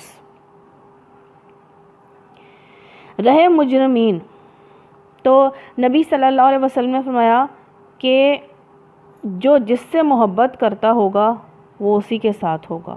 اللہ قیامت والے دن فرمائے گا کہاں ہیں آپس میں محبت؟ میرے جلال کی خاطر، میرے جلال کی قسم آج کے دن میں انہیں سائے میں رکھوں گا، اس دن کوئی سایہ نہ ہوگا نور کے ممبروں میں جو میں ہوں گے۔ حدیث قدسی اللہ سبحانہ تعالیٰ نے فرمایا میری محبت ان پر طے شدہ ہے جو میری خاطر محبت کرتے ہیں، خرچ کرتے ہیں اور میرے لیے ملاقات کرتے ہیں۔ میرے لیے یعنی کہ اللہ، یعنی کہ کوئی ایسا جیسے محفل کرتے ہیں، اللہ کی جو ہے وہ بات ہوتی ہے، اللہ کا ذکر اس میں ہوتا ہے، تو وہ اللہ کے لیے جو ہے وہ ہم مل رہے ہوتے ہیں، اللہ کے ذکر کے لیے مل رہے ہوتے ہیں۔ تو اللہ تعالیٰ نے فرمایا میری محبت ان پر طے شدہ ہے جو محبت کرتے ہیں میرے لیے اور میرے لیے جو ہے ملاقات کرتے ہیں. کہا نا متقین کا دوست ہوگا، وہاں پہ اس کے علاوہ کوئی اور دوست نہیں ہوگا، تو اللہ والے دوست رہیں گے. تو اللہ تعالیٰ ہمیں بھی ایسے لوگوں میں شامل فرمائے. رہے مجرمین تو وہ ہمیشہ جہنم کے عذاب میں مبتلا رہیں گے، کبھی ان کے عذاب میں کمی نہ ہوگی، وہ اس میں مایوس پڑے رہیں گے. ان پر ہم نے ظلم نہیں کیا بلکہ وہ خود ہی اپنے اوپر ظلم کرتے رہے. وہ پکاریں گے اے مالک. مالک سے مراد جہنم کا دروغہ اس کا نام ہے. تیرا رب ہمارا کام ہی تمام کر دے تو اچھا ہے، یعنی کہ ہمیں موت ہی آ جائے. وہ جواب دے گا تم یہیں پڑے رہو گے، تمہارے پاس حق لے کر آئے تھے مگر تم میں سے اکثر کو حق ہی ناگوار تھا. کیا ان لوگوں نے کوئی اقدام کرنے کا فیصلہ کر لیا ہے؟ یعنی کہ اشارہ ان باتوں کی طرف ہے جو سرداران قریش اپنی خفیہ مجلسوں میں رسول اللہ صلی اللہ علیہ وسلم کے خلاف جو ہے فیصلہ کن قدم اٹھانے کے لیے کر رہے تھے. اچھا تو ہم بھی پھر ایک فیصلہ کیے دیتے ہیں. کون؟ اللہ سبحانہ تعالیٰ فرما رہا ہے کیا انہوں نے یہ سمجھ رکھا کہ میں ان کی راز کی باتیں اور ان کی سرگوشیاں سنتے نہیں ہیں؟ ہم سب کچھ سن رہے ہیں اور ہمارے فرشتے ان کے پاس ہی لکھ رہے ہیں. اب دیکھو ہم چپ چپ کے باتیں کر رہے ہوتے ہیں کہ ہائے ہماری کوئی بات سن نہ لے، کسی کے خلاف کر رہے ہوتے ہیں اور یہ دیکھ رہے ہوتے ہیں کہ وہ سن نہ لے، لیکن اللہ تعالیٰ کہہ رہے ہیں میں سن رہا ہوتا ہوں اور فرشتے لکھ بھی رہے ہوتے ہیں. اب دیکھو نا دوسروں کی برائیاں کر کے، کسی کے بارے میں برا سوچ کے، برا کر کے پھر اگلے ہی لمحے نماز میں چلے جاؤ. اللہ کے سامنے پھر کیا منہ لے کر جائیں گے جب دوسروں کی برائیاں کریں گے اور دوسروں کے بارے میں برا سوچیں گے؟ مومن تو خیر خواہ ہوتا ہے، ہر ایک کے بارے میں وہ خیر رکھتا ہے، دل کے کسی گوشے میں اس کے لیے کسی کے لیے شر نہیں ہوتا. اگر کوئی اس کے ساتھ برا کرے اس کو معاف کر دیتا ہے. اللہ تعالیٰ فرما رہے ہیں یہ میرے نبی کے خلاف اقدام اٹھانے لگے ہیں، تو اللہ ان کی باتیں سن رہا ہے، لکھ بھی رہا ہے. ان سے کہو اگر واقعی رحمان کی کوئی اولاد ہوتی تو سب سے پہلے عبادت کرنے والا میں ہوتا. پاک ہے. اب نبی صلی اللہ علیہ وسلم کہہ رہے ہیں ان سے، اللہ تعالیٰ کہہ رہے ہیں ان سے کہو اگر ہوتی نا سب سے پہلے میں عبادت کرنے والا ہوتا. پاک ہے آسمان و زمین کا فرمانروا، عرش کا مالک ان ساری باتوں سے جو یہ لوگ اس کی طرف منسوب کرتے ہیں. اچھا انہیں اپنے باطل خیالات میں غرق اور اپنے کھیل میں منہمک رہنے دو، مصروف رہے اپنے کھیل میں جو لگے ہوئے ہیں یہ، یہاں تک کہ وہ اپنا وہ دن دیکھ لیں جس کا انہیں خوف دلایا جا رہا ہے. وہی ایک آسمان میں بھی خدا ہوں. آسمان میں بھی خدا، زمین میں بھی خدا، یعنی کہ اللہ ایک ہی ہے. آسمان میں بھی، زمین میں بھی، ہر جگہ اللہ ایک ہی ہے. وہ حکیم علیم ہے، بہت بالا و برتر ہے، جس کے قبضے میں زمین و آسمان، ہر اس چیز کی بادشاہی ہے جو زمین اور آسمان کے درمیان پائی جاتی ہے. وہی قیامت کی گھڑی کا علم رکھتا ہے اور اسی کی طرف سب پلٹائے جانے والے ہو. اس کو چھوڑ کر یہ لوگ جنہیں پکارتے ہیں وہ کسی شفاعت کا اختیار نہیں رکھتے ہیں الا یہ کہ کوئی علم کی بنا پر حق کی جو ہے وہ شہادت دے. یعنی اگر کوئی شخص یہ کہتا ہے کہ اس نے جن ہستیوں کو اللہ کے سوا معبود بنا رکھا ہے وہ لازماً شفاعت کے اختیار رکھتی ہیں، انہیں اللہ تعالیٰ کے یہاں ایسا زور حاصل ہے کہ جسے چاہے بخشوا لے، تو وہ بتائیں کہ کیا وہ علم کی بنا پر اس بات کی مبنی بر حقیقت شہادت دے سکتا ہے؟ یعنی کہ وہ یہ گواہی دے سکتا ہے کہ واقعی ایسا ہوگا. وہاں تو اللہ جس کی شفاعت سننا چاہے گا اللہ تعالیٰ جو ہے اسی کی سنے گا، اور نبی صلی اللہ علیہ وسلم جس کی کرنا چاہیں گے وہی اس کی کریں گے. آپ کس کی کریں گے؟ جو آپ کا اطاعت گزار ہوگا. آپ نے فرمایا کہ میرے ساتھ وہ ہوں گے جو میری پیروی کرے گا، جو مجھ سے محبت کرتا ہے وہ میری اطاعت بھی کرے گا، وہ میرے ساتھ ہوگا، ان کو شفاعت ملنی ہے. اگر تم ان سے پوچھو کہ انہیں کس نے پیدا کیا تو خود کہیں گے اللہ نے، پھر کہاں سے دھوکہ کار ہیں، کیوں اللہ کے ساتھ پھر شریک ٹھہراتے ہیں. قسم ہے رسول صلی اللہ علیہ وسلم کی اس قول کی کہ اے رب یہ وہ لوگ ہیں جو مان کر نہیں دیتے ہیں. اچھا نبی صلی اللہ علیہ وسلم ان سے درگزر کرو، کہہ دو کہ سلام ہے تمہیں، یعنی کہ تمہاری اور میری راہ اب الگ ہے، تمہیں عنقریب معلوم ہو جائے گا. سورہ دخان دھوئیں کو کہتے ہیں، اسموک. اللہ کے نام سے جو بے انتہا مہربان اور رحم فرمانے والا ہے. حامیم، قسم ہے اس کتاب مبین کی، ہم نے اسے ایک بڑی خیر و برکت والی رات میں نازل کیا ہے. لیلۃ القدر میں لوح محفوظ سے اسی رات لیلۃ القدر میں قرآن بیت العزت میں اتارا گیا. بیت العزت جو آسمان دنیا پر ہے، پھر وہاں سے یعنی کہ جو ہم دیکھتے ہیں نا آسمان، وہ پھر وہاں سے حسب ضرورت 23 سالوں تک مختلف اوقات میں نبی صلی اللہ علیہ وسلم پر اترتا رہا، کیونکہ ہم لوگوں کو متنبع کرنے کا ارادہ رکھتے تھے. یہ وہ رات تھی جس میں ہر معاملے کا حکیمانہ فیصلہ ہمارے حکم سے صادر کیا جاتا ہے. ہر چیز کا فیصلہ کیا جاتا ہے لیلۃ القدر میں. ہم ایک رسول بھیجنے والے تھے تیرے رب کی رحمت کے طور پر. یقیناً وہی سب کچھ سننے والا اور جاننے والا ہے. آسمان اور زمین کا رب ہر اس چیز کا رب ہے جو آسمان اور زمین کے درمیان میں ہے. تو اگر تم لوگ واقعی یقین رکھنے والے تو کوئی معبود اس کے سوا نہیں ہے. وہی زندگی عطا کرتا ہے, وہی موت دیتا ہے. تمہارا رب تمہارے ان بڑوں کا آباء و اجداد کا رب جو پہلے گزر چکے ہیں, مگر فی الواقع ان لوگوں کو یقین نہیں ہے بلکہ وہ اپنے شک میں پڑے ہیں. اچھا انتظار کرو اس دن کا جب آسمان سری دھواں لیے ہوئے آئے گا, وہ لوگوں پر چھا جائے گا. قحط کا زمانہ تھا, کمزوری شدت کی وجہ سے آسمان پر دیکھتے تو دھواں نظر آتا تھا. اور قیامت کی 10 بڑی نشانیوں میں سے ایک علامت دھواں بھی ہے کہ قیامت آسمان پر ایک دھواں نمودار ہوگا اور وہ لوگوں پر چھا جائے گا. یہ ہے دردناک سزا. آپ کہتے ہیں کہ پروردگار ہم پر یہ عذاب ٹال دے, ہم ایمان لاتے ہیں. کون سا؟ قحط کا. ان کی غفلت کہاں دور ہوتی ہے. ان کا حال تو یہ ہے کہ ان کے پاس رسول مبین آ گیا, پھر بھی یہ اس کی طرف توجہ نہیں کرتے. اور یہ کہتے ہیں یہ تو سکھایا پڑھایا ہے, یہ تو مجنون ہے. نعوذ باللہ. ہم ذرا عذاب ہٹا دیتے ہیں تو تم لوگ پھر وہی کچھ کرو گے جو پہلے کر رہے تھے. جس روز ہم بڑی ضرب لگائیں گے وہ دن ہوگا جب ہم تم سے انتقام لیں گے. کون سی قیامت؟ قیامت کا دن. ہم ان سے پہلے فرعون کی قوم کو اسی آزمائش میں ڈال چکے ہیں. ان کے پاس ایک نہایت جو ہے وہ رسول ہے, نہایت شریف رسول ہے. اس نے کہا اللہ کے بندوں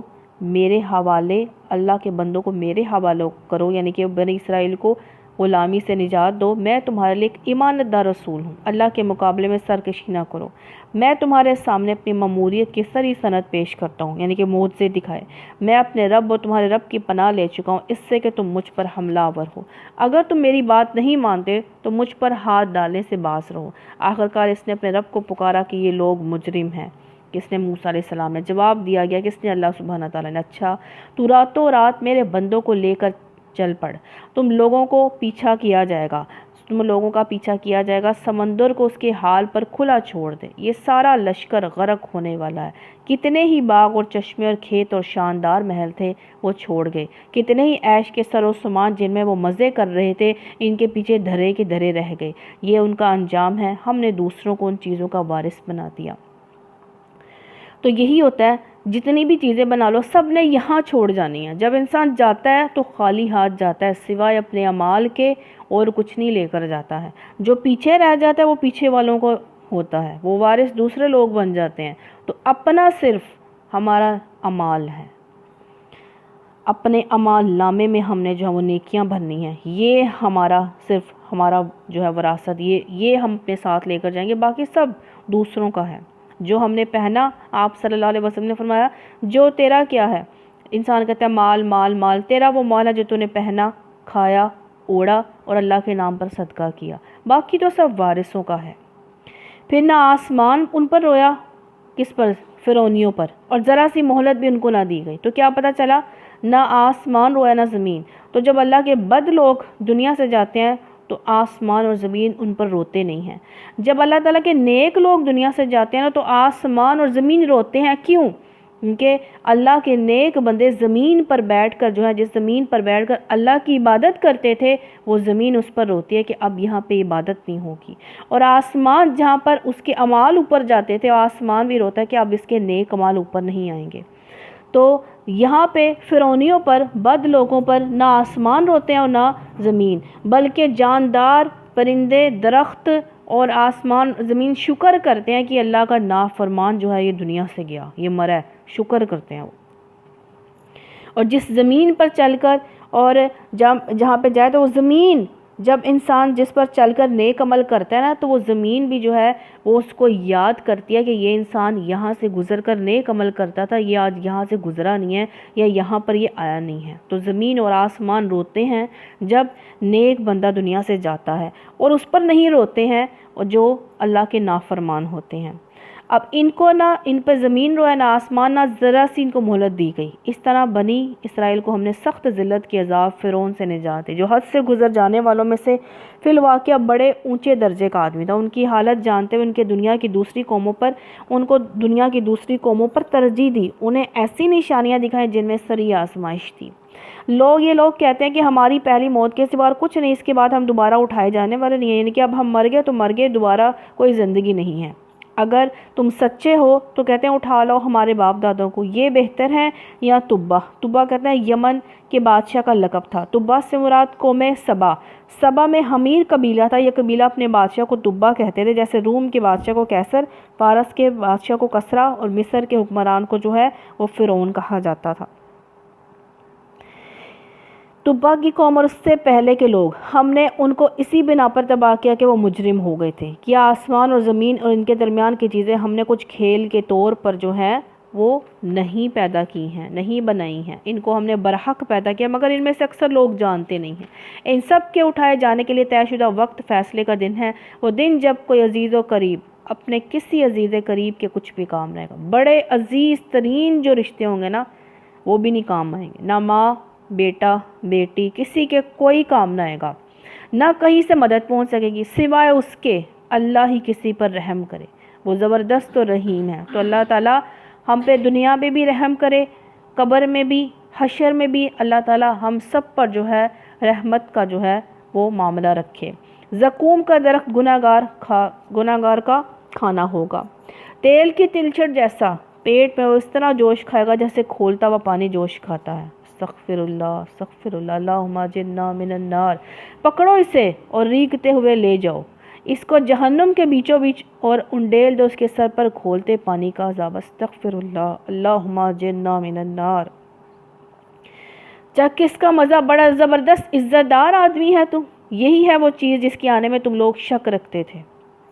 خدا ترس لوگ امن کی جگہ میں ہوں گے، تقوی والے لوگ امن کی جگہ میں ہوں گے، باغوں چشموں میں حریر و دیبا کے لباس پہنے آمنے سامنے بیٹھے ہوں گے، یہ ہوگی ان کی شان، اور ہم گوری گوری آہو چشم عورتیں ان سے بیاہ دیں گے، وہاں وہ اطمینان سے ہر طرح کی لذیذ چیزیں طلب کریں گے، وہاں موت کا مزہ وہ کبھی نہ چکھیں گے۔ بس دنیا میں جو موت آ چکی سو آ چکی، اللہ اپنے فضل سے ان کو جہنم کے عذاب سے بچا دے گا، یہی بڑی کامیابی ہے۔ نبی صلی اللہ علیہ وسلم نے فرمایا کسی شخص کو اس کے اعمال بھی جنت میں نہیں لے جائیں گے، کیونکہ ہم اللہ کا حق ادا ہی نہیں کر سکتے جیسا کہ کرنا چاہیے، ہم جتنے بھی عمل کر لیں ہم نہیں کر سکتے۔ تو لوگوں نے عرض کیا کیا آپ کی عمل بھی؟ آپ نے فرمایا ہاں میرے بھی، اللہ یہ کہ اللہ کا فضل اور رحمت مجھے ڈھانپ لے۔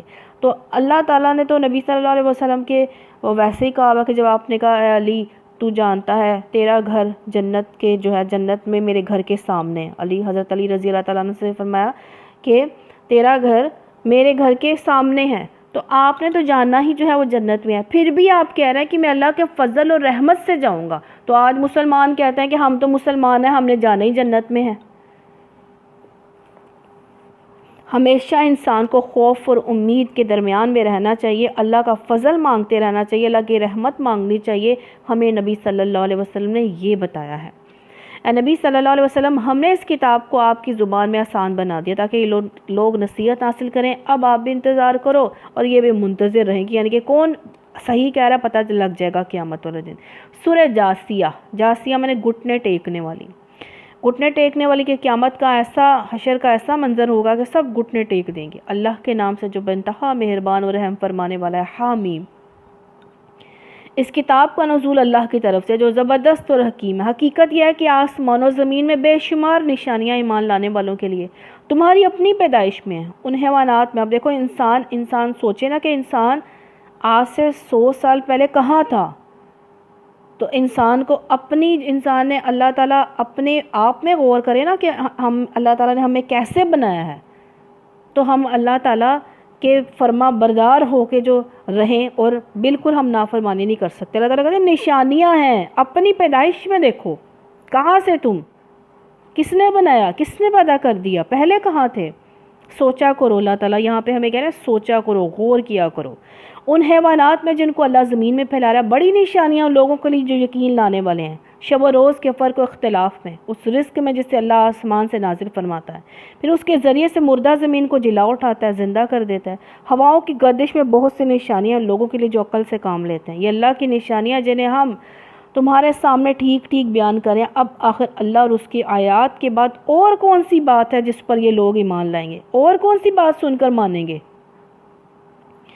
جس کو قرآن نہ بدل سکے اس کو کوئی مائی کا لال نہیں بدل سکتا۔ جب تک انسان خود نہ بدلنا چاہے، قرآن بھی سن لے وہ نہیں بدل سکتا، تو انسان کو اپنے خود نہ بدلنا چاہے، قرآن بھی سن لے وہ نہیں بدل سکتا، تو انسان کو اپنے ہدایت کی دعا کرنی چاہیے کہ اللہ تعالیٰ ہم قرآن سن رہے ہیں، ہمارے دل میں اترے، ہمارے عملوں میں یہ بات آئے جو ہم سنتے ہیں۔ تباہی ہر اس جھوٹے بد عمال شخص کے لیے جس کے سامنے اللہ کی آیات پڑھی جاتی ہیں، وہ ان کو سنتا ہے، پھر پورے غرور کے ساتھ اپنے کفر پر اس طرح اڑا رہتا ہے کہ گویا اس نے ان کو سنا ہی نہیں ہے۔ ایسے شخص کو دردناک عذاب کا مشتاق سنا دو۔ مشتاق خوشخبری سے، اب اللہ تعالیٰ یہ جلال میں کہتے ہیں عذاب کی خوشخبری سنا دو۔ یہ جنت کی خوشخبریاں سے تو یہ بدل نہیں رہے اپنے آپ کو۔ ہماری آیات میں سے کوئی بات جب اس کے علم میں آتی ہے تو ان کا مذاق بنا لیتا ہے۔ ایسے سب لوگوں کے لیے ذلت کا عذاب ہے، ان کی آگے جہنم ہے۔ جو کچھ بھی انہوں نے دنیا میں کمایا ہے اس میں سے کوئی چیز ان کے کسی کام نہ آئے گی، نہ ان کے وہ سرپرست ہی ان کے لیے کچھ کر سکیں گے جنہیں اللہ کو چھوڑ کر انہوں نے اپنا ولی بنا رکھا ہے۔ ان کے لیے بڑا عذاب ہے۔ یہ قرآن سراسر ہدایت ان لوگوں کے لیے بلا کا دردناک عذاب ہے جنہوں نے اپنے رب کی آیات کو ماننے سے انکار کیا۔ تو اللہم اجرنا من النار، وہ اللہ ہی تو ہے جس نے تمہارے لیے سمندر کو مسخر کیا تاکہ اس کے حکم سے کشتیاں اس میں چلیں اور تم اس کا فضل تلاش کرو، شکر گزار بنو۔ اس نے زمین اور آسمان کی ساری ہی چیزوں کو تمہارے لیے مسخر کر دیا ہے، تو الحمدللہ کثیرا، سب کچھ اپنے پاس سے۔ اس میں بڑی نشانیاں لوگوں کے لیے جو غور و فکر کرنے والے ہیں۔ نبی صلی اللہ علیہ وسلم ایمان لانے والوں سے کہہ دو کہ جو لوگ اللہ کی طرف سے برے دن آنے کا کوئی اندیشہ نہیں رکھتے، ان کی حرکتوں پر درگزر سے کام لے تاکہ اللہ خود ایک گروہ کو اس کی کمائی کا بدلہ دے۔ جو کوئی نیک عمل کرے گا اپنے لیے ہی کرے گا، اور جو کوئی برائی کرے گا وہ آپ ہی اس کا خمیازہ بھگتے گا، پھر جانا تو سب کو اپنے رب ہی کی طرف ہے۔ اس سے پہلے بنی اسرائیل کو ہم نے کتاب، حکم، نبوت عطا کی تھی، ان کو ہم نے عمدہ سامان زیست سے نوازا، دنیا بھر کے لوگوں پر انہیں فضیلت عطا کی اور دین کے معاملے میں انہیں واضح ہدایت دے دی۔ پھر جو اختلاف ان کے بعد ان کے درمیان رونما ہوا اور نہ واقفیت کی وجہ سے نہیں بلکہ علم جانے کی بات ہوا۔ نبی صلی اللہ علیہ وسلم کی رسالت پر انکار انہوں نے حسد اور بغض کی وجہ سے کیا تھا، اور اسی بنا پر ہوا کہ وہ آپس میں ایک دوسرے پر زیادتیاں کرنا چاہتے تھے۔ اللہ قیامت کے روز ان معاملات کا فیصلہ فرما دے گا جن میں وہ اختلاف کرتے رہے ہیں۔ اس کے بعد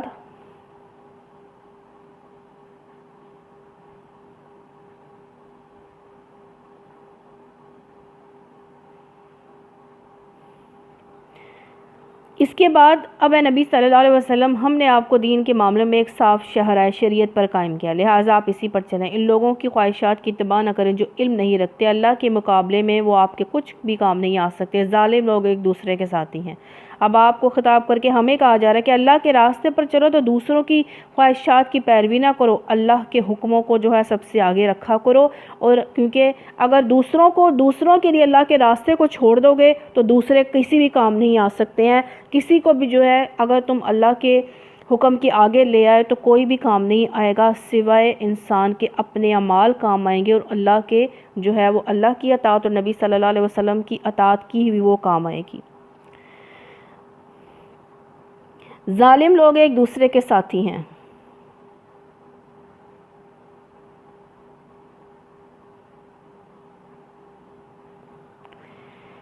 اور متقیوں کا ساتھی اللہ ہے، بصیرت کی روشنی ہے سب لوگوں کے لیے، اور ہدایت اور رحمت ان لوگوں کے لیے ہے جو یقین دلائیں۔ کیا وہ لوگ جنہوں نے برائیوں کا ارتکاب کیا سمجھ بیٹھے ہیں کہ ہم انہیں اور ایمان لانے والوں، نیک عمل کرنے والوں کو ایک جیسا کر دیں گے، ان کا جینا اور مرنا یکساں ہو جائے؟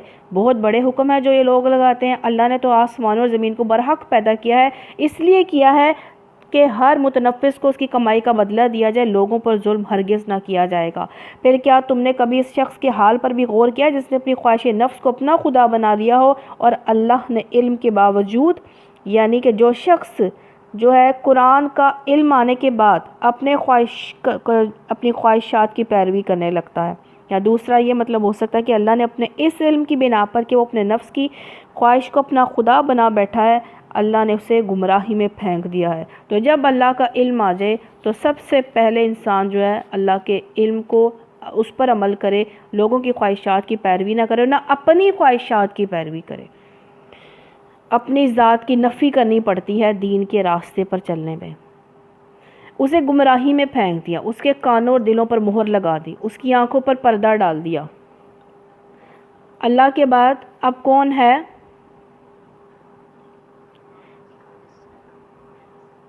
اللہ کے بعد اب اور کون ہے جو اسے ہدایت دے؟ کیا تم لوگ کوئی سبق نہیں لیتے؟ یہ لوگ کہتے ہیں کہ زندگی بس یہی ہماری دنیا کی زندگی ہے، یہی ہمارا مرنا اور جینا، گردش ایام کے سوا کوئی چیز نہیں جو ہمیں ہلا سکتی ہے۔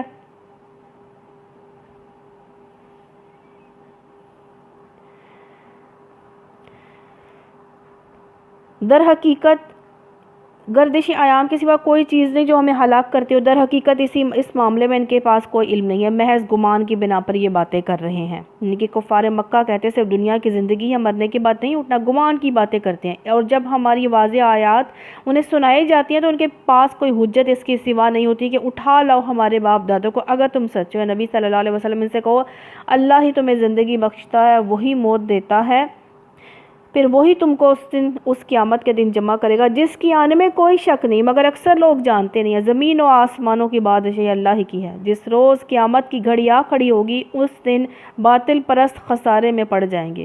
اس وقت تم ہر گروہ کو گھٹنوں کے بل گرا دیکھو گے، ہر گروہ کو پکارا جائے گا۔ اس وقت تم ہر گروہ کو گھٹنوں کے بل گرا دیکھو گے، ہر گروہ کو پکارا جائے گا کہ آئے اور اپنا نامہ اعمال دیکھے۔ ان سے کہا جائے گا آج تم لوگوں کو ان اعمال کا بدلہ دے دیا جائے گا جو تم کرتے رہے تھے، یہ ہمارا تیار کرایا ہوا اعمال نامہ ہے جو تمہارے اوپر ٹھیک ٹھیک شہادت دے رہا ہے، جو کچھ بھی تم کرتے تھے اس سے ہم لکھواتے جا رہے تھے۔ پھر جو لوگ ایمان لائے تھے، نیک عمل کر رہے تھے، انہیں ان کا رب اپنی رحمت میں داخل کرے گا، یہی سری کامیابی ہے۔ جن لوگوں نے کفر کیا تھا ان سے کہا جائے گا کیا میری آیات تم کو سنائی نہیں جاتی تھی، مگر تم نے تکبر کیا، مجرم بن کر رہے۔ جب کہا جاتا تھا کہ اللہ کا وعدہ برحق ہے، قیامت کے آنے میں کوئی شک نہیں، تو تم کہتے تھے کہ ہم نہیں جانتے قیامت کیا ہوتی ہے، ہم تو بس ایک گمان سا رکھتے ہیں، یقین ہم کو نہیں ہے۔ اس وقت ان پر ان کے اعمال کی برائیاں کھل جائیں گی اور وہ اسی چیز کے پھیر میں آ جائیں گے جس کا وہ مذاق اڑایا کرتے تھے۔ ان سے کہا جائے گا آج ہم بھی اس طرح تمہیں بھلائے دیتے ہیں، آج ہم بھی، کون؟ اللہ سبحانہ تعالیٰ فرما رہے ہیں آج ہم بھی اس طرح تمہیں بھلائے دیتے ہیں جس طرح تم اس دن کی، یعنی کہ اس قیامت کے دن کی ملاقات کو بھول گئے تھے۔ تمہارا ٹھکانہ اب دوزخ ہے اور کوئی تمہاری مدد کرنے والا نہیں ہے۔ یہ تمہارا انجام اس لیے ہوا ہے کہ تم نے اللہ کی آیات کا مذاق بنا دیا تھا اور تمہیں دنیا کی زندگی نے دھوکے میں ڈال دیا تھا، لہٰذا آج نہ یہ لوگ دوزخ سے نکالے جائیں گے اور نہ ان سے کہا جائے گا کہ معافی مانگ کر اپنے رب کو راضی کر لو۔ تو آج ہم قرآن پاک میں کتنی بار سنتے ہیں کہ اللہ کی طرف پلٹ آؤ، اللہ معاف فرمانے والا ہے، زمین سے لے کر آسمان تک کے گناہ بھی لے کر آؤ گے تو اللہ معاف کر دے گا، لیکن شرک نہ کرنا۔ شرک بھی کر لیا، شرک کرنے کے بعد بھی معافی مانگ لی تو معافی اللہ معاف کر دے گا۔ معافی مانگو گے تو آج تو اللہ مہلت دے رہا ہے، موقع دے رہا ہے، لیکن اس وقت نہیں کہا جائے گا کہ اللہ سے معافی مانگ لو۔ بس تعریف اللہ ہی کے لیے جو زمین و آسمان کا مالک ہے، سارے جہاں والوں کا پروردگار ہے۔ زمین و آسمان میں بڑائی اسی کے لیے ہے، وہی زبردست اور دانا ہے۔ حدیث قدسی نبی اللہ سبحانہ تعالیٰ نے فرمایا کبریائی میری چادر ہے، عظمت میرا ازار ہے، لہٰذا ان دونوں میں سے جو شخص کسی چیز کو لے گا میں اسے آگ میں پھینک دوں گا۔ یعنی کہ اللہ، غرور اللہ ہی کے لیے، اسی کو جچتا ہے۔ آج کیا باتیں ذہن نشین کی، قیامت کب آئے گی اللہ کو معلوم ہے۔ جس کی موت آ گئی، نبی صلی اللہ علیہ وسلم نے فرمایا اس کی قیامت شروع ہے۔ کیا ہم نے کوئی آخرت کی تیاری کر رکھی ہے؟ کیا ہم آخرت کی فکر کرتے ہیں، اس کی تیاری کرتے ہیں؟ تکلیف میں صبر کریں، وہی ٹالتا ہے، مایوس نہیں ہونا چاہیے، اور جب مصیبت ٹل جائے تو شکر گزار رہنا چاہیے۔ اللہ جسے چاہے اپنا کر لیتا ہے، اسے ہی کرتا ہے جو اللہ کی طرف رجوع کرتا ہے۔ جو آخرت کی کھیتی چاہے گا اسے دنیا اور آخرت دونوں ملیں گے، اور جو دنیا چاہے گا اسے آخرت میں کچھ نہیں ملے گا۔ مومن غصہ آنے پر درگزر کرتا ہے، اور جو رحمان کے ذکر سے غفلت برتتا ہے تو اس پر شیطان مسلط کر دیا جاتا ہے۔ اللہ کے نیک بندے جب دنیا سے جاتے ہیں تو آسمان اور زمین ان پر روتا ہے، اور بد پر وہ شکر کرتے ہیں۔ خواہشات نفس مارنی پڑتی ہے، اللہ اور اس کے رسول صلی اللہ علیہ وسلم کی بات کو ترجیح دینی پڑتی ہے جب انسان اللہ کے راستے پر جو ہے وہ چلتا ہے۔ تکبر کرنا، مذاق اڑانا کافروں کا کام ہے، مومنین کا کام نہیں ہے۔ دنیا کی زندگی میں اتنا مگن نہ ہو جائے کہ انسان آخرت کو ہی بھول جائے۔ اور آج اللہ تعالیٰ ہمیں مہلت دے رہا ہے کہ میری بات سن لو، توبہ کر لو، پلٹ آؤ میری طرف۔ اس وقت نہیں کہا جائے گا کہ میری طرف آ جاؤ، اللہ سے معافی مانگ لو۔ تو استغفر اللہ الذی لا الہ الا هو الحی القیوم واتوب الیہ۔ جو غلطی کو تاہی اللہ ہمیں معاف فرمائے، ہمیں اس پر عمل کرنے کی توفیق عطا فرمائے۔ سبحانک اللہم و بحمدک، نشہد ان لا الہ الا انت، نستغفرک و نتوب الیک۔